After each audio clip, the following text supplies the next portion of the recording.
तो नमस्कार बच्चों, स्वागत है आप सभी का एक बार फिर से आपके अपने चैनल में। लास्ट क्लास में हमने मिरर से रिलेटेड क्वेश्चंस किए थे and now it's time to proceed our syllabus. Okay, और इस कड़ी में आज जो हम टॉपिक पढ़ने जा रहे हैं, ठीक है, that is refraction of light. Late me right the name of the chapter over here, refraction.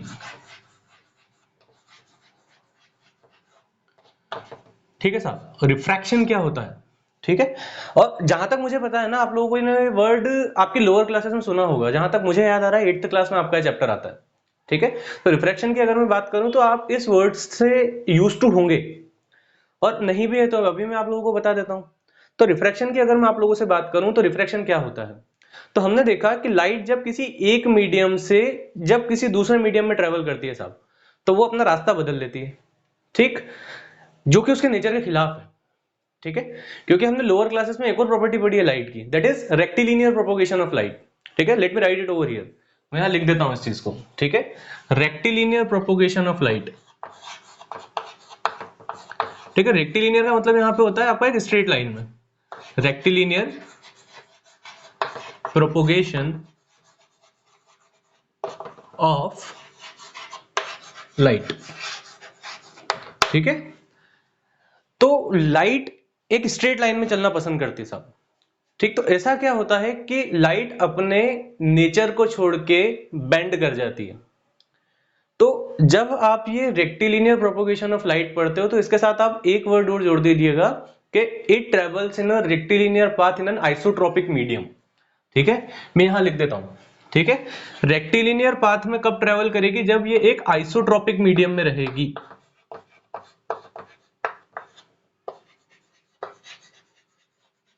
ठीक है, आइसोट्रोपिक मीडियम क्या होता है आपका? ठीक है, तो आइसोट्रोपिक मीडियम आपका एक ऐसा मीडियम जिसकी प्रॉपर्टीज थ्रू आउट सेम रहे। जैसे मैं एग्जांपल के लिए अगर आपसे बात करूं तो लाइट अगर एयर में ट्रेवल कर रही है तो थ्रू आउट वो एयर में ही ट्रेवल करे। ठीक है, या फिर किसी ऐसे मीडियम में ट्रेवल करे जिसकी प्रॉपर्टीज आपकी एयर के जैसी है। ठीक, तो मैं उसको एक आइसोट्रोपिक मीडियम बोलूंगा। वाटर में चल रही है तो वाटर में चली जा रही है। ठीक, तो जब तक लाइट आपकी किसी एक मीडियम के अंदर ट्रेवल करेगी, ठीक है, तब तब लाइट क्या करेगी? अपने रेक्टिलिनियर प्रोपोगेशन ऑफ लाइट वाले नेचर को क्या करेगी साहब? आपको फॉलो करेगी। ठीक है, लेकिन ऐसा क्या होता है जब लाइट एक मीडियम से दूसरे मीडियम में जाती है तो वो अपना रास्ता चेंज कर लेती है। ठीक है, तो आइए इस चीज को थोड़ा सा अपन समझने की कोशिश करते हैं। ठीक, तो लाइट की अगर मैं आप लोगों से बात करूं तो हमने इसकी डेफिनेशन में पढ़ा था that light is an electromagnetic wave which can travel in vacuum also. ठीक है, अनलाइक साउंड। ठीक है, साउंड के केस में हम लोगों ने पढ़ा है हमारी 9th क्लास के अंदर कि साउंड जो होता है उसको ट्रेवल करने के लिए एक मटेरियल मीडियम की आवश्यकता होती है। ठीक है, और लाइट जो होती है हमारी भी एक वो भी एक वेव होती है, but it doesn't require any material medium to travel. It means इसको एक मटेरियल मीडियम की आवश्यकता नहीं होती। अब मटेरियल मीडियम क्या होता है साहब? ठीक है, तो मटेरियल मीडियम होता है आपका एक ऐसा मीडियम जिसके अंदर मॉलिक्यूल्स प्रेजेंट हो। अगर मैं आपको बहुत ही कॉमन लैंग्वेज में समझाऊं, एयर हो गया, वाटर हो गया आपका, और सॉलिड्स हो गए। ठीक है, but vacuum can not be treated as a material medium. ठीक है, तो अब हम आते हैं लाइट के बारे में बात करते हैं। अपन साउंड को थोड़ा सा उसकी जगह पर छोड़ देते हैं। ठीक, तो जो आपकी लाइट है उसको ट्रेवल करने के लिए किसी एक पर्टिकुलर मीडियम की आवश्यकता नहीं होती है। मीडियम की आवश्यकता नहीं होती है, इट मींस मटेरियल मीडियम की आवश्यकता नहीं होती है। इट मींस लाइट जो है आपकी वो वैक्यूम में भी ट्रेवल करती है,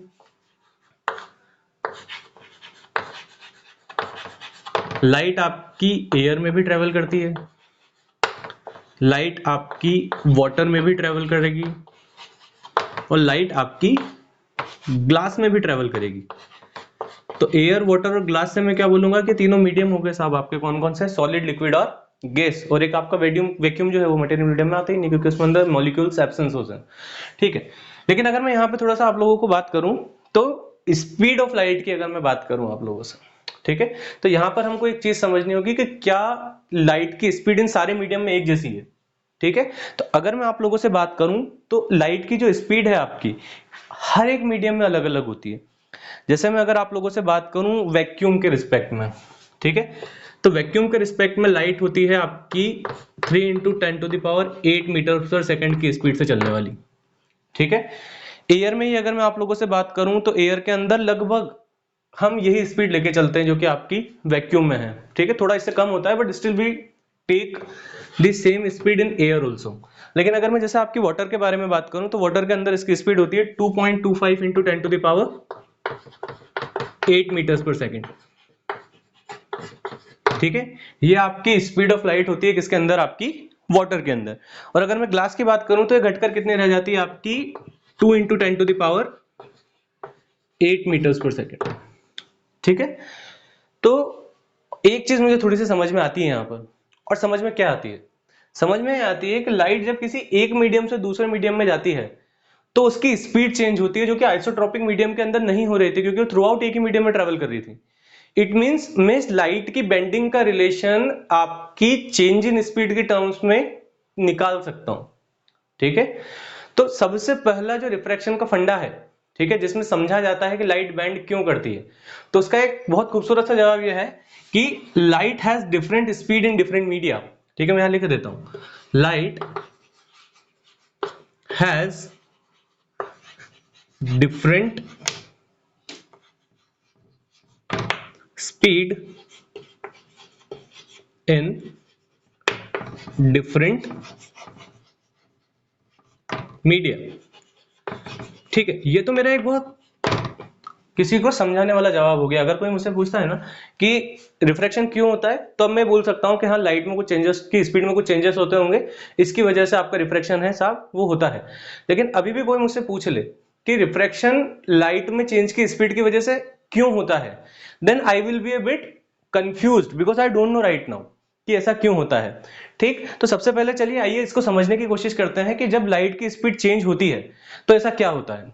ठीक, तो इसको मिटा देता हूं मैं।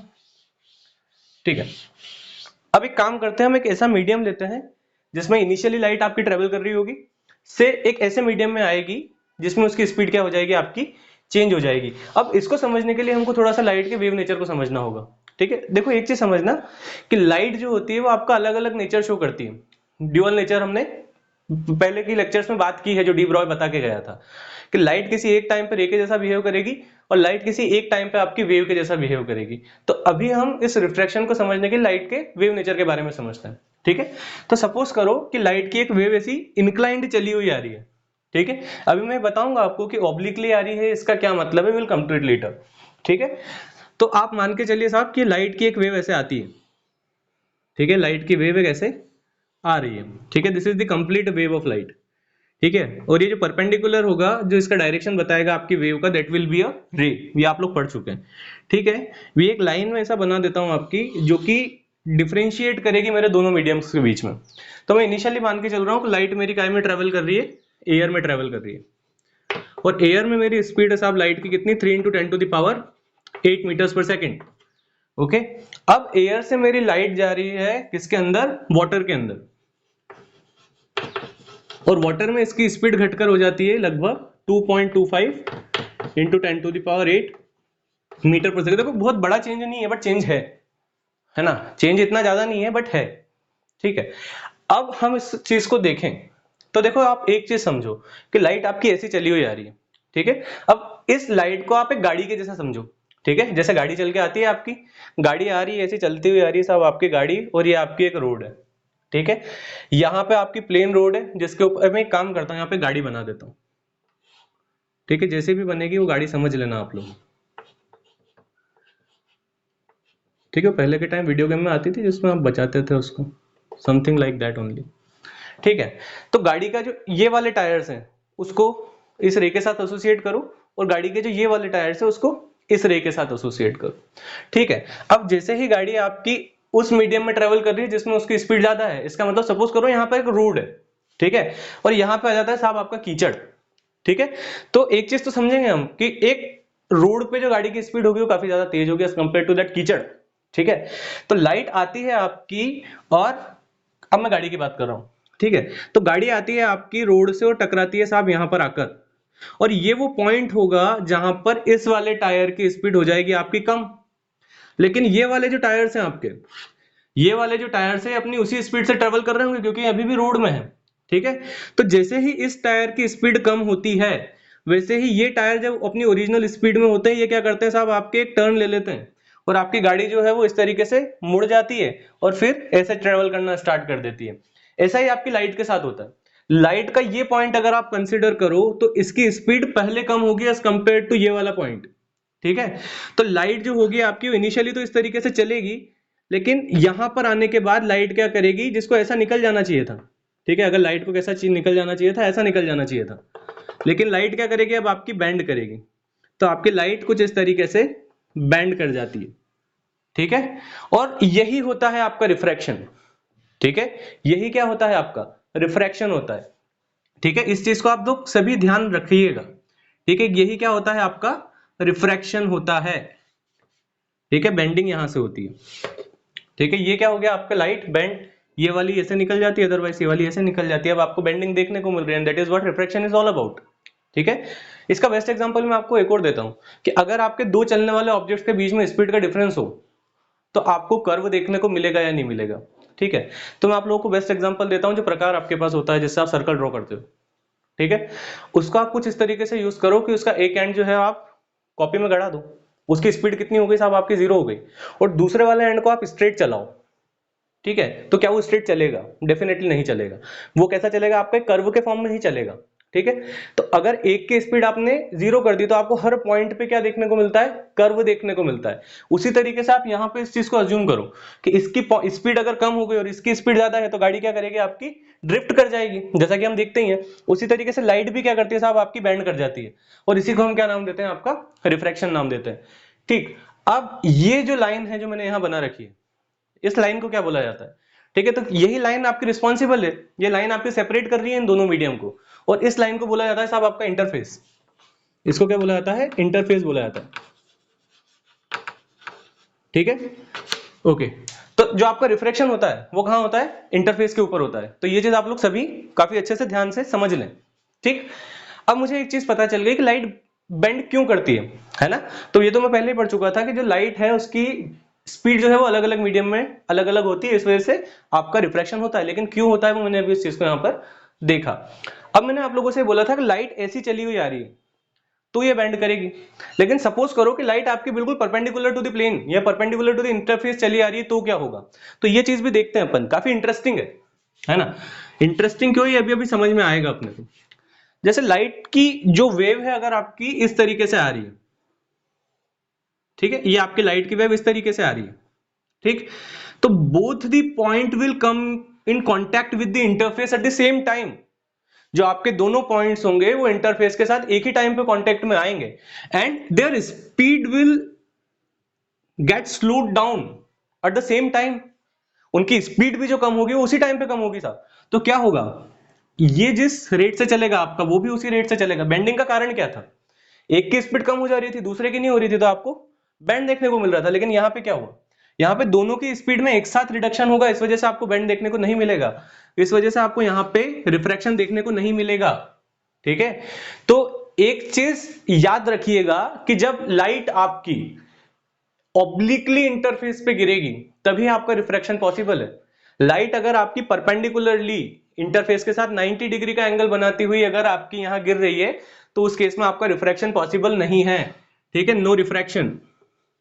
और इसको वैसे आप उसके इस केस में भी याद रख सकते हो, मैंने आपको रिफ्लेक्शन के केस में भी बताया था कि अगर लाइट की जो रे है आपकी परपेंडिकुलरली प्लेन पे गिरती है then it will retrace its path, angle of incidence zero था, एंगल ऑफ रिफ्रैक्शन भी जीरो था उस केस में, ठीक है। तो ये सारी चीजें हैं जो हमको समझनी थी, और आई होप कि ये चीज समझ में आई होगी, ठीक है। तो ये चीज हमारी हो जाती है कि लाइट जो है वो मेरी बेंड करती है, अब मुझे पता चल गया। लेकिन लाइट कैसे बेंड करेगी, किधर बेंड करेगी और कितना बेंड करेगी ये भी अभी मुझे नहीं मालूम है। तो now my primary purpose is to find out that कि लाइट जो है मेरी कितना बेंड करेगी और किधर बेंड करेगी, ठीक है। तो किधर बेंड करेगी का जवाब मुझे तब मिलेगा साहब जब मैं यहां पे आपका नॉर्मल डालूंगा, ठीक है। मैं आपको बताता हूं कैसे, ठीक है। तो मैं यहां लिख देता हूं, इसको आप मिटा दीजिए, आपने मिटाएंगे मैं मिटाऊंगा means, okay. So now let me draw ray diagram for this phenomenon. देखिए आपकी लाइट की रे आ रही है इधर से इस तरीके से, अब मैं एक सिंगल रे से आपको एक्सप्लेन करूंगा ये चीज, ठीक है। तो लाइट की रे आपकी इस तरीके से आती है, ठीक है। एक चीज और मैं आप लोगों को बता दूं कि अब हम लोगों ने देख लिया आपका कि लाइट जो है वो अलग अलग मीडियम में अलग अलग स्पीड के साथ ट्रेवल करती है, तो हमने उन मीडियम को उनकी स्पीड के हिसाब से डिफरेंशिएट कर दिया, अलग अलग कर दिया। अब हम उनको उनकी स्पीड के हिसाब से जानेंगे। क्योंकि जो रिफ्रैक्शन का फिनोमिनन है वो किन्हीं दो मीडियम्स के बीच में होता है, it happens between the two pair of media, ठीक है। तो जिस मीडियम के अंदर स्पीड ऑफ लाइट आपकी ज्यादा रहेगी उस मीडियम को मैं बोलूंगा रेयरर मीडियम, या फिर मोर स्पेसिफिकली मैं बोलूं तो I will call it a optically rarer medium. Late me write it over here, ठीक है। एक ऐसा मीडियम जिसके अंदर speed of light is greater, a medium in which speed of light is greater। ये कौन सा मीडियम होता है आपका? This is optically rarer medium, ठीक है।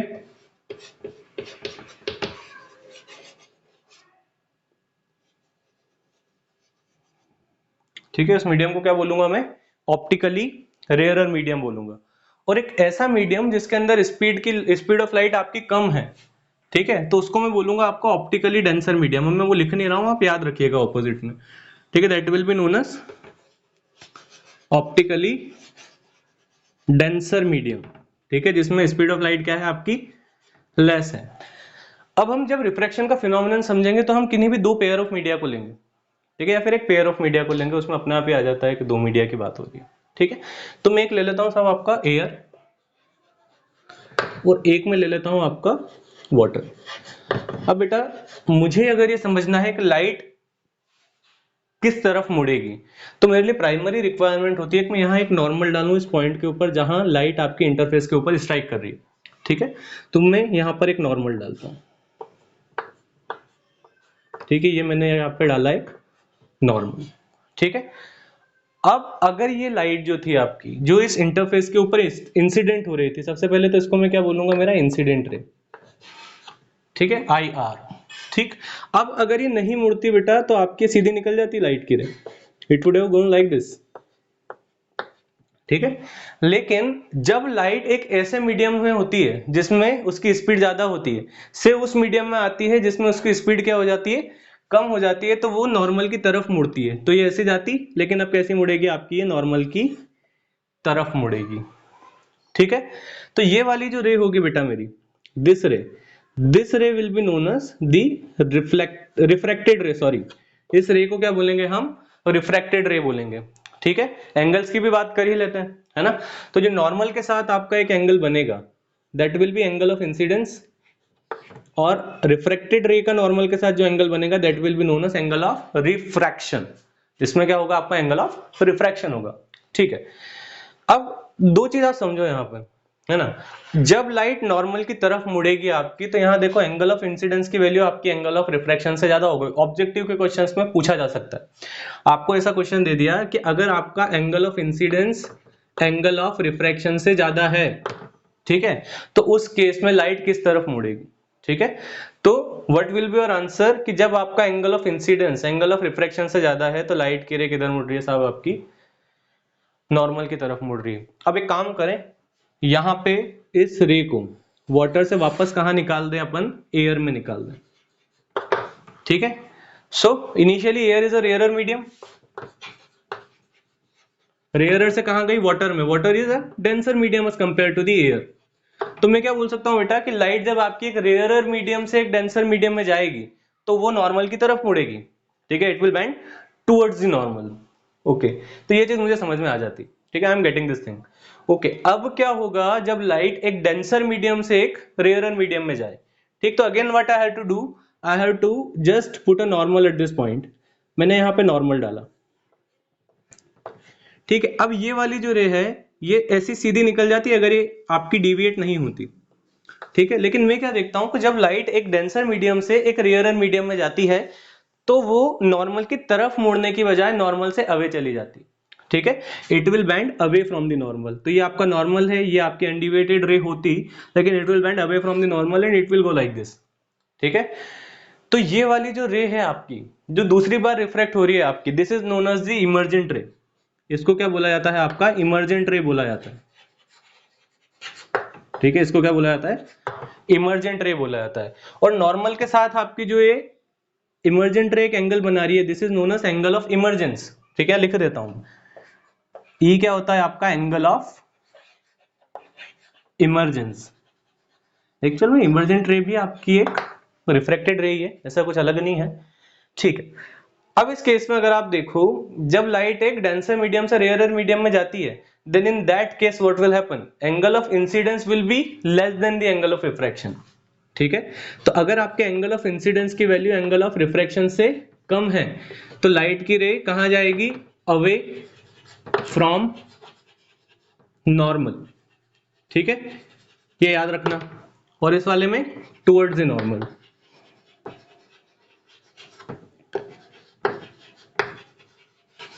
ठीक है, ये सारी चीजें याद रखना। और अगर आपका angle of incidence angle of refraction के बराबर हो गया, then in that case no refraction will be there, है ना, पॉसिबिलिटी नहीं, क्योंकि देखो वर्टिकली ऑपोजिट एंगल हो जाता है आपके, अगर आप इधर देखो तो वो केस बनता ही नहीं आपका। तो यहाँ पे भी आपकी एक लॉ बन जाती है, क्या लॉ बन जाती है आपकी, that the incident ray, refracted ray and normal at the point of incidence all lie in the same plane. ये सारे के सारे आपके एक ही प्लेन में लाई करेंगे, ठीक है।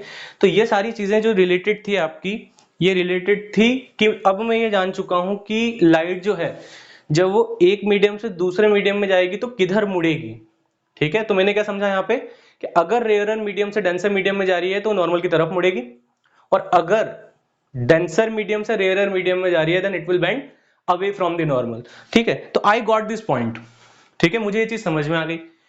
अब मुझे एक और क्वेश्चन का आंसर निकालना है। Science is all about finding the questions and beauty of science is in answering them, ठीक है, आपको उनके आंसर मिलते हैं।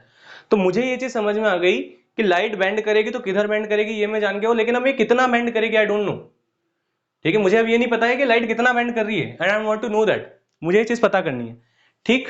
तो वो भी है आपके पास, क्योंकि मुझे पता है ना कि रिफरेंट स्पीड जो होगी वो अलग अलग मीडिया में होगी। तो अगर इन दोनों का रेशियो मैं निकाल लूं, ठीक है, अगर इन आपके रेयरर मीडियम में या फिर जिस भी मीडियम में आपकी लाइट है उन दोनों की वेलोसिटीज का रेशियो मैं निकाल लूं, तो मुझे पता चल सकता है कि लाइट मेरी कितना बेंड करेगी, and that will be known as the refractive index of that light, ठीक है।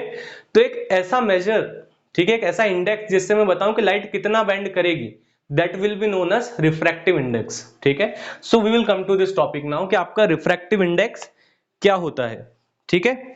So let me write it over here, मैं यहां लिख देता हूं इस चीज को, उसके बाद अपन इसके ऊपर आगे डिस्कस करेंगे।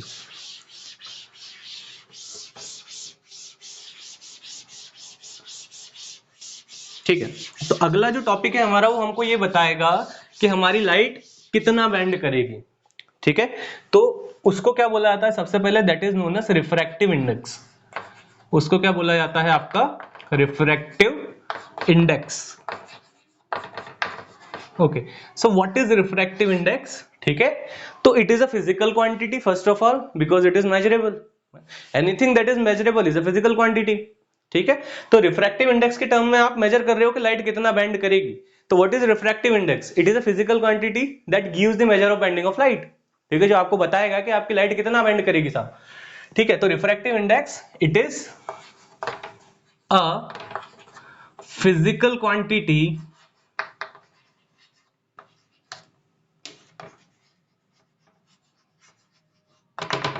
that gives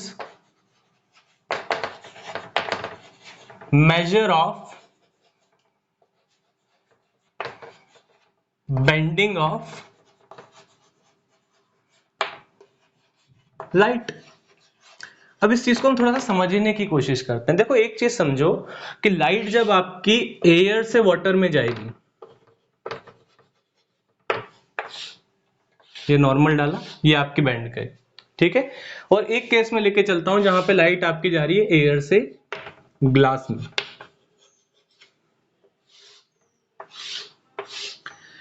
ठीक है। तो दोनों में मुझे एक चीज देखने को मिलती है कि जो लाइट है वो कम या ज्यादा बेंड कर रही है। इट मींस लाइट की अगर मैं बात करूं तो बच्चों इसका मतलब यह है कि मैं बोल सकता हूं कि अगर मैं इन दोनों की वेलोसिटीज का रेशियो निकाल लूं, ठीक है, तो मुझे एक फैक्टर ऐसा मिल जाएगा जो मुझे बता सकता है कि जो मेरी लाइट की बेंडिंग है वो कैसे हो रही है, and that is what refractive index is all about, ठीक है।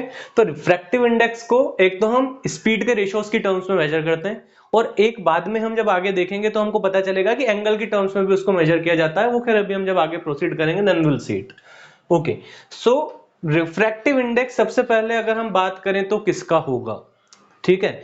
तो रिफ्रैक्टिव इंडेक्स बेटा हमेशा उस मीडियम का होता है जिसमें आपकी रिफ्रैक्टेड रे लाई करती है, ठीक है।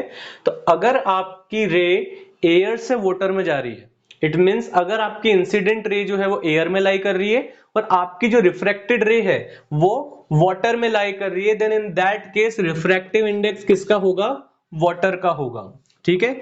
So let me write refractive index of water.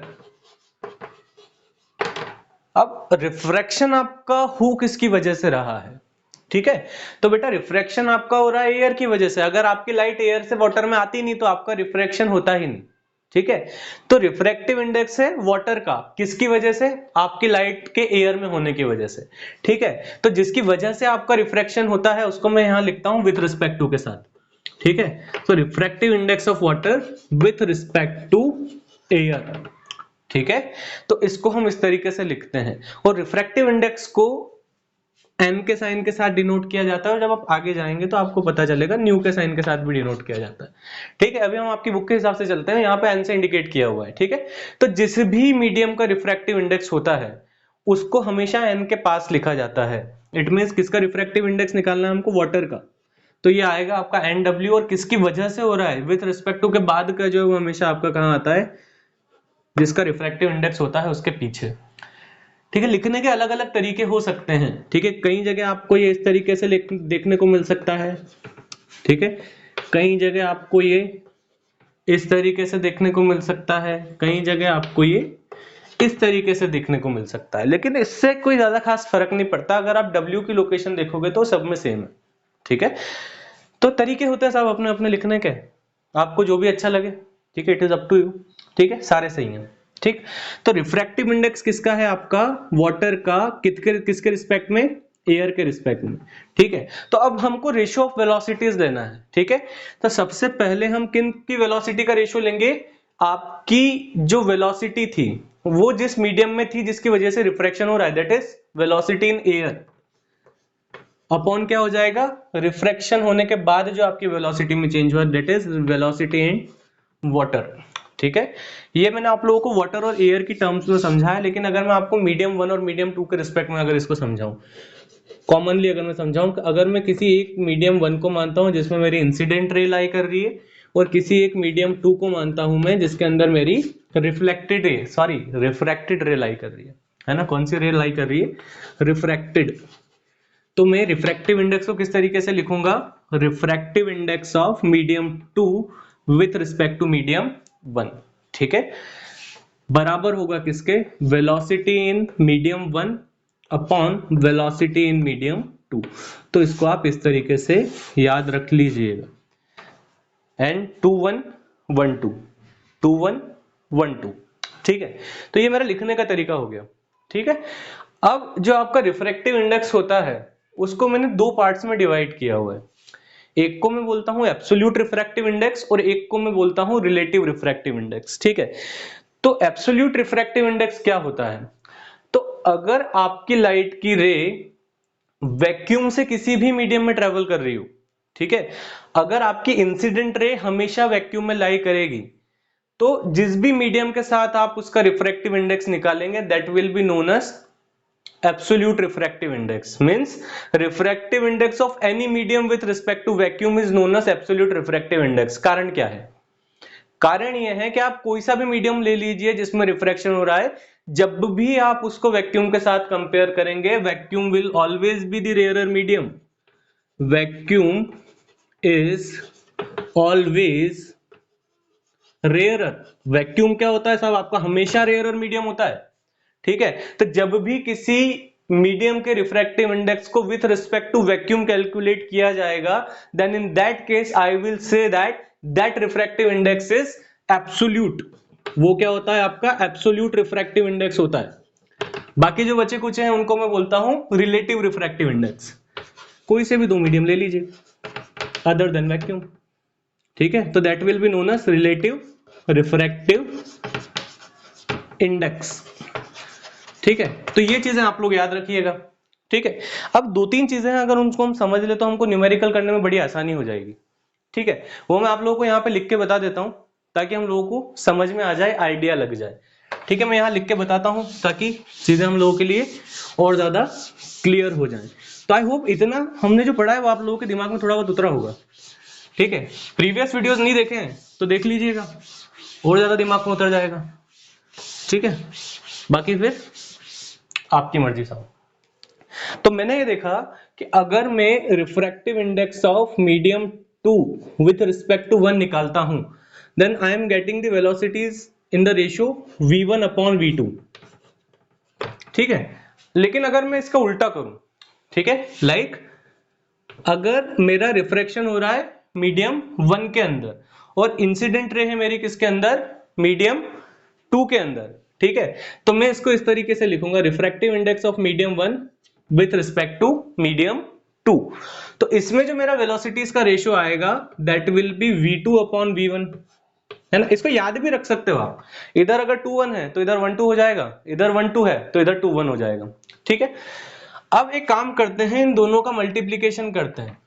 ठीक है, n21 इंटू n12 करते हैं, तो what will get v1 upon v2 into v2 upon v1, ऐसे ही कुछ आएगा निकल के। और अब क्या करते हैं, इसको हम काट देते हैं। तो ये काटा साहब हमने, इसको ये काट दिया तो क्या होगा, कट गए साहब, बचेगा क्या, एक बचा। इसको मैं नीचे उतार के लाता हूं। ठीक है, तो n21 की जो वैल्यू आएगी मेरी कितनी आएगी, n12।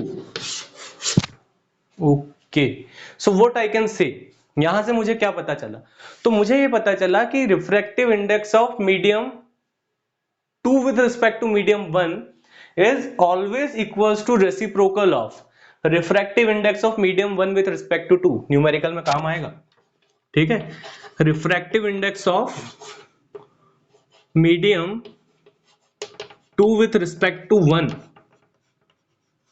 is बराबर to refractive index of medium is बराबर टू रेसिप्रोकल ऑफ।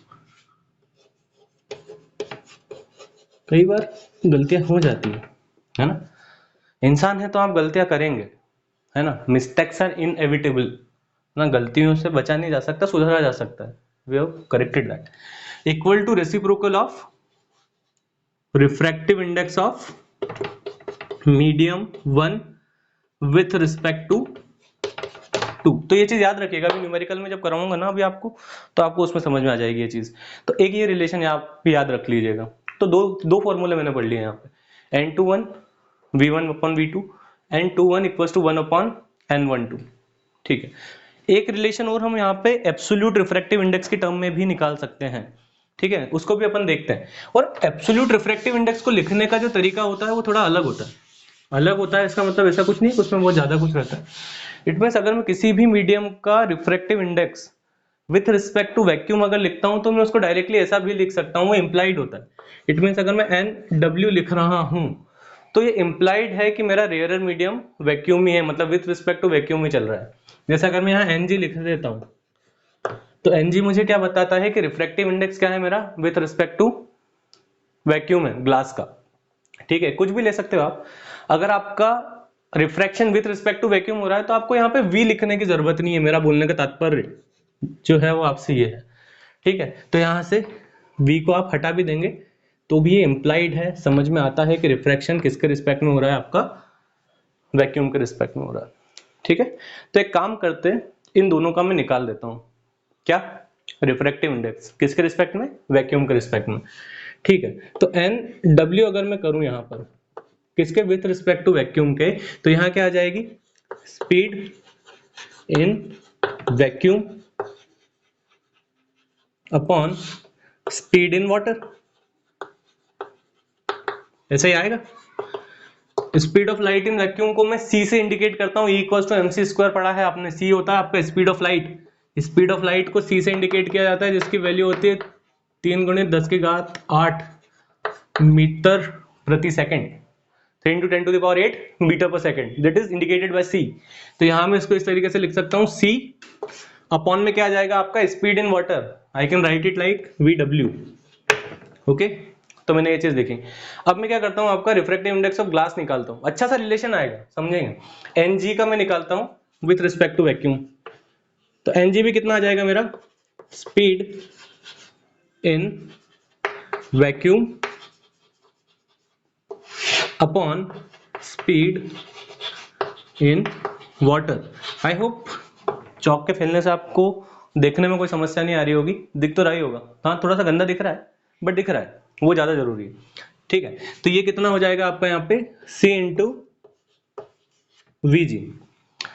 इसको इक्वेशन नंबर 1 नाम दे दें और इसको इक्वेशन नंबर 2 नाम दे दें और दोनों को डिवाइड कर देते हैं, है ना। Dividing equation number 1 by 2। एक को 2 से डिवाइड करेंगे तो क्या मिलेगा, तो इधर आ जाएगा मेरा NW अपॉन NG। ठीक है, इधर कितना आ गया मेरा, NW अपॉन NG आ गया, और इधर कितना आ जाएगा मेरा, C upon VW upon C upon VG। इसको मैं ऐसा लिख सकता हूँ, C upon VW into VG upon C। ठीक है, लोअर क्लास का मैथ्स आप लोगों को पता होगा, है ना, इतना तो आना चाहिए। C से C कट जाएगा, कितना मिलेगा, VG अपॉन VW। ये रिलेशन मैंने पहले देखा है। ये रिलेशन मैंने कहाँ देखा है, जब मैंने यहाँ देखा था रिलेटिव रिफ्रैक्टिव इंडेक्स मैंने किसका निकाला था, वाटर विथ रिस्पेक्ट टू किसका, ग्लास का। तो मैंने क्या देखा था यहाँ पे, VG अपॉन VW आया था। ठीक है, तो इसको क्या करूं मैं, रिप्लेस कर सकता हूँ VG अपॉन VW को, कैसे, NWG से। ठीक है, तो यहाँ क्या आ गया, NWG। तो हमारा रिलेशन क्या आ गया साहब, finally refractive index of water with respect to glass, है ना। Refractive index of water with respect to glass is बराबर to what, absolute refractive index of water upon absolute refractive index of glass. ठीक है, so this is one of the relations that is to be taken into consideration. ठीक है, ये relation भी आपके लिए important हो जाता है। ठीक है बच्चों, तो रिलेशन आप लोग याद रखिएगा, है ना। अब इससे रिलेटेड एक दो न्यूमेरिकल्स में अगर आप लोगों को बता दूं, ठीक है, तो आई थिंक कि काफी हेल्पफुल हो जाएगा, है ना। तो एक आध रिलेशन हम यहाँ पे देख लेते हैं। मैं क्वेश्चन पहले लिख लेता हूं, है ना, ताकि टाइम वेस्ट ना हो। तो just wait for a while. तो बच्चे क्वेश्चन आपके सामने लिखा हुआ है ना, the refractive index of glass is 1.5, जैसा मैंने आप लोगों को बताया था, है ना। यहां मैं लिख देता हूं सॉल्यूशन। तो रिफ्रैक्टिव इंडेक्स ऑफ ग्लास आपको दिया हुआ है, ठीक है। तो मैं क्या बोल रहा हूं कि ये इंप्लाइड है कि ये किसके रिस्पेक्ट में दिया हुआ है आपका साहब, वैक्यूम के रिस्पेक्ट में दिया हुआ है। ठीक है, तो मैं आपकी कन्वीनियंस के लिए यहाँ पे वी और जोड़ देता हूं। ठीक है, तो NGV इक्वल्स टू कितना हो गया आपका यहाँ पे 1.5। आगे बढ़े, what is the speed of light in this glass. अब आपको रिफ्रैक्टिव इंडेक्स दिया है और आपसे पूछा है कि ग्लास के अंदर लाइट की स्पीड क्या होगी, it means velocity in glass मुझसे पूछा है। Okay, so let us stand and find out कि speed of light in glass होगी क्या। तो मेरे पास ये फॉर्मूला है, what is the formula, NGV equals to velocity in vacuum upon velocity in glass. ये मेरे पास फॉर्मूला है। देखो वेलोसिटी इन वैक्यूम मुझे पता है वैसे भी क्या होती है ना। वेलोसिटी इन वैक्यूम होती है आपकी C के बराबर। तो मैं अभी फिलहाल C लिख देता हूं ताकि दिमाग में बना रहे, है ना। और वेलोसिटी इन ग्लास मुझे निकालना ही है, तो मैं लिख देता हूं VG। अब देखो मेरे पास रिलेशन आ गया NGV equal to C upon VG। NGV I have been provided with कितना, 1.5, 1.5। C मुझे पता है कितना, 3 into 10 to the power 8 upon VG मुझे निकालना है। ठीक है, क्रॉस मल्टीप्लाई करूं, VG इक्वल टू कितना आ जाएगा, 3 into 10 to the power 8 upon 1.5। Divide हो जाएगा 2 बार, 1.5 का double 3, total get 2 into 10 to the power 8 metres पर सेकेंड। वीडियो के स्टार्टिंग में चले जाओ, है ना, वहां पे मैंने स्पीड ऑफ लाइट आप लोगों को बताई थी ग्लास के अंदर कितनी थी, 2 इंटू 10 टू द पावर 8। ठीक है, तो हम इस तरीके से स्पीड ऑफ लाइट को रिफ्रैक्टिव इंडेक्स के माध्यम से की बेसिस पे कैलकुलेट कर सकते हैं। ठीक है, तो ये एक एग्जांपल था। एक दो एग्जांपल और देख लेते हैं हम, ताकि हम लोगों के लिए और ज्यादा क्लैरिटी हो जाए कि इस कॉन्सेप्ट को हमको किस तरीके से यूज करना है। ठीक है।